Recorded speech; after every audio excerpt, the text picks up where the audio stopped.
All right, let's get right into it. For years, starting a new React project was simple. You had one, maybe two answers, and that was it. But if you're starting today, or maybe you're just getting back into React, you're going to find that the whole landscape has totally changed. So what's the roadmap look like for 2025? So let's just rip the Band-Aid off, shall we? This comes straight from the official React documentation. When they ask the question, should I use Create React App? The answer is a very simple, very direct no. That's it. It's deprecated. And that one little word, no, really signals a massive shift for the entire React world. Okay, so that obviously leaves us with a pretty big question, right? If the old default, the one we all knew, is gone, what took its place? What is the right way to kick off a new React app today? Well, that is exactly what we're going to map out right now.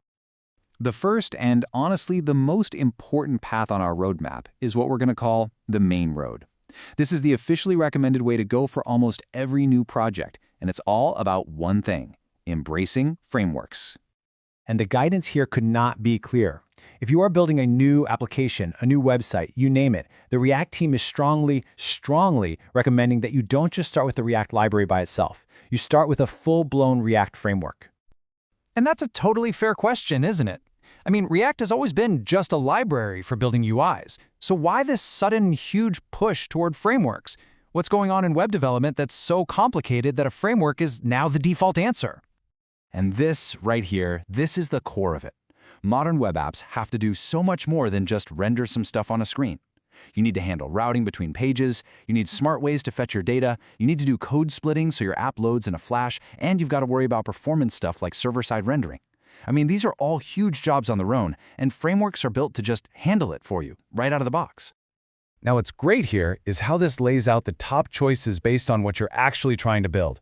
If you're going for a full-stack web app, the whole shebang, Next.js is really the top dog. If you're building a more classic, client-side single-page app, React Router now has a fantastic framework for that. And if you're aiming for mobile or even universal apps that run on the web and on phones, Expo is absolutely the way to go. Okay, so that's the main highway. But, not everyone wants to drive on the interstate. So what if you want to take a different path?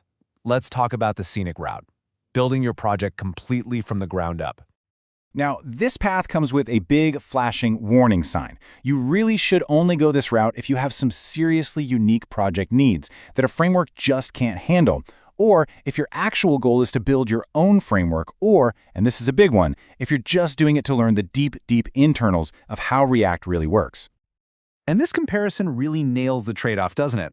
Frameworks are opinionated, they come with batteries included, which lets you get moving super fast.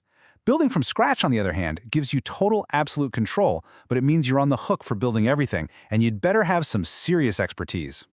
And just to be super clear, this is what building from scratch actually looks like. It's not just about writing a few components. No, you are now responsible for the entire architecture. You have to pick and configure a build tool like Vite. You've got to cook up your own routing solution, design a whole data fetching strategy. Every single one of these items is a massive undertaking by itself. All right, on to our final path. This one's a little different. It's not about starting something new, but about bringing React into a project that already exists. We'll call this the on-ramp, and it actually gets back to one of React's original design philosophies. See, this is the crucial thing to remember. React was built from day one for this idea of gradual adoption. You don't have to nuke your entire existing website to start using it. You can just sprinkle in a little React, or a lot, wherever you need it most. The docs break this down into two main scenarios. If you want a whole section of your site, like say everything under your /app URL to be powered by React, you can still use a framework like Next.js. You just configure it to live on that specific path. But for the second case, if all you want is one little interactive widget on an otherwise static page, yep, that's totally supported too. And the process for adding that one component is actually pretty simple. First, you just need a modern JavaScript setup and a tool like Vite and help you get that going even in an older project. And second, you just use the create root function to basically point at an element on your page and say, hey React, your new home is right here. Render my component inside this. Okay, we've gone down the main road, we've explored the scenic route, and we've checked out the on-ramp. Now let's bring it all together with one final map to help you choose your path with total confidence. This is it. This is your decision tree, your cheat sheet. Starting a new web app? Use a framework like Next.js. Building a native app? Go with Expo. Are you learning deep? or have some super unique need? Okay, then you can build from scratch. And if you've got a site that's already up and running, just integrate React piece by piece. It's a really clear, actionable guide. So after looking at everything, if there is one single thing to take away from all of this, it's this. The default has flipped. The question is no longer, why should I use a framework? The question is now, do I have a really, really good reason not to use one? And for most people, for most projects, the answer is going to be, nope, just use the framework.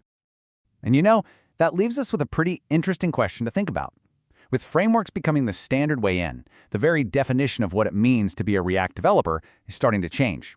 It's becoming less about just the core library itself, and more about mastering these incredible, powerful ecosystems that are built on top of it.